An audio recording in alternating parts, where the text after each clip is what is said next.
Bonjour à toutes et à tous. Je vais profiter de ce premier épisode des cartels pour préparer la vidéo suivante. Elle portera sur le sacre de Napoléon Ier, conçu par Jacques-Louis David de 1804 à 1808.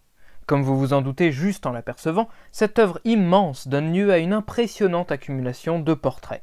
Outre le couple impérial et le pape, situés tous trois au cœur de la composition, ces portraits représentent des personnalités plus ou moins influentes pour l'histoire de cette période que l'on va s'amuser à identifier ici sans attendre plus longtemps.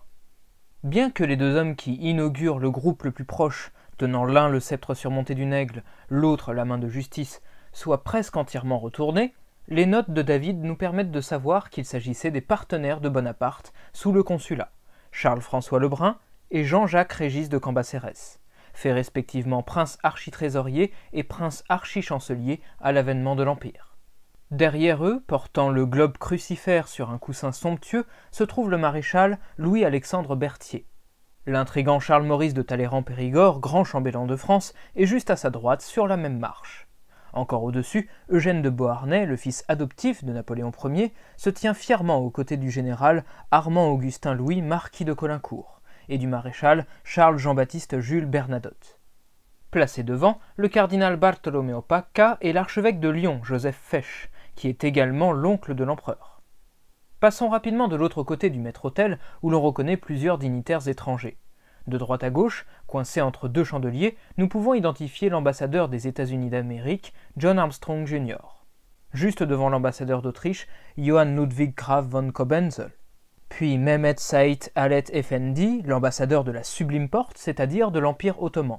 Celui de la République d'Italie, Ferdinando Marescalchi, ou encore l'ambassadeur d'Espagne, l'amiral Federico Carlos Gravina i Napoli, mort des blessures qu'il reçut à la bataille de Trafalgar à peine un an après cette cérémonie.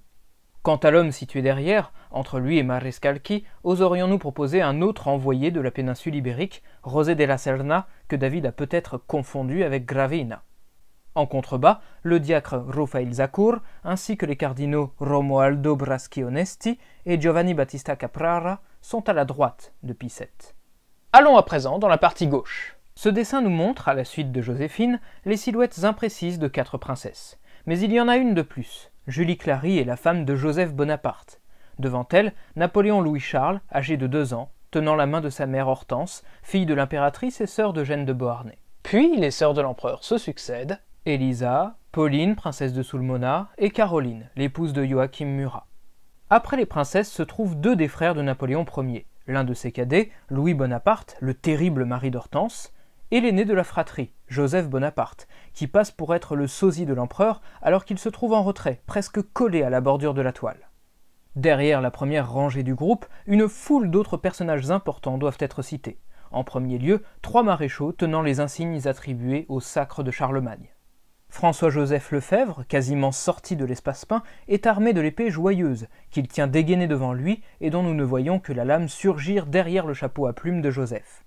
Presque entièrement dissimulé derrière ce dernier et Lefebvre, l'un des dessins préparatoires nous révèle que c'est Catherine-Dominique marquis de Pérignon qui a été désignée pour veiller sur la couronne. François-Étienne Kellermann a quant à lui l'honneur de tenir le sceptre de Charles VI. Et non de Charles V, puisque c'est bien le 6e roi de France à porter ce nom.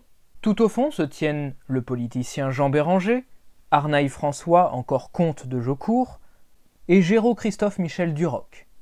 À sa gauche, l'époux de la comtesse, Auguste Laurent de Rémusat, premier chambellan de l'empereur et préfet du palais, Louis-Nicolas Philippe Auguste de Forbin, qui n'était pas encore baron, et Pierre-Marie Taillepied, comte de Bondy. Hélas, je n'ai trouvé aucune information concernant les hommes au milieu, malgré le fait que les dessins préparatoires mentionnent ce drôle d'oiseau du nom d'Étourneau, d'Éturneau ou d'Éterneau, on ne lit pas très bien, et un certain Monsieur de Brigonne. En revanche, nous reconnaissons volontiers le flamboyant maréchal Jean-Andoche Junot, qui mit fin à ses jours pendant une crise de folie en 1813, qui est à leur côté.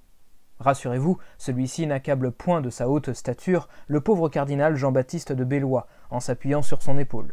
L'archevêque de Paris se trouve en effet bien bas par rapport aux autres personnages, entre ces 2 vicaires, François-Antoine Legéa et Paul-Thérèse David d'Astro. Mis à part l'époux de Caroline que nous avons évoqué plus tôt, Joachim Murat, qui vient d'apporter la couronne de l'impératrice, 4 autres maréchaux sont reconnaissables. Jean-Baptiste Bessières, tué la veille de la bataille de Lutzen, est coincé entre Louis-Philippe, marquis et comte de Ségur, et bon Adrien Jeannot-Moncey, qui tient la corbeille où était placé le manteau de Joséphine. Jean-Mathieu Philibert Serrurier, pour sa part, portait l'anneau de l'impératrice. Le général Louis-Auguste Juvénal des Ursins, comte d'Arville, se place ensuite derrière Murat. Après le comte Martin Roch-Xavier Estève, une seule autre personne est vraiment identifiable. Il s'agit du cardinal Carlo Francesco Maria Caselli. Dans les tribunes, il y a bien sûr la mère de l'empereur, Maria Laetitia Bonaparte, née Ramolino, qui est évidemment accompagnée des plus éminentes personnes placées à son service, surtout par son grand écuyer, le général Marc-Antoine Bonin de la Boninière de Beaumont. Très belle allitération en B. Ainsi que par la femme du maréchal Soult. Le peintre, qui s'est représenté lui-même en train de croquer la scène, décoré de la Légion d'honneur, a fait de la loge supérieure un cadre pour ses proches.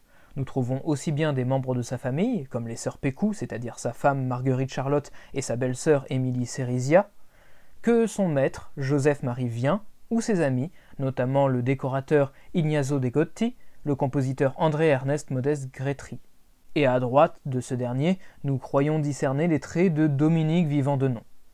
Inutile d'aller plus loin, car le rang encore au-dessus accueille vraisemblablement les gens du peuple, par définition les anonymes qui se rassemblent dans le désordre le plus complet, en infime quantité compte tenu de la foule immense qui s'était rassemblée pour l'événement. Voici l'illustration parfaite de ce que j'entendais par alléger les épisodes de Depictura, et un exemple parmi d'autres de la façon dont je traiterai les œuvres que vous proposerez pour les prochaines vidéos de la série Les Cartels. J'ai déjà une petite réserve de sujets, mais n'hésitez surtout pas à m'en soumettre d'autres dans les commentaires. Je compte sur vous. D'ici la parution du 12e épisode de Depictura, je vous souhaite une excellente journée et un joyeux Noël.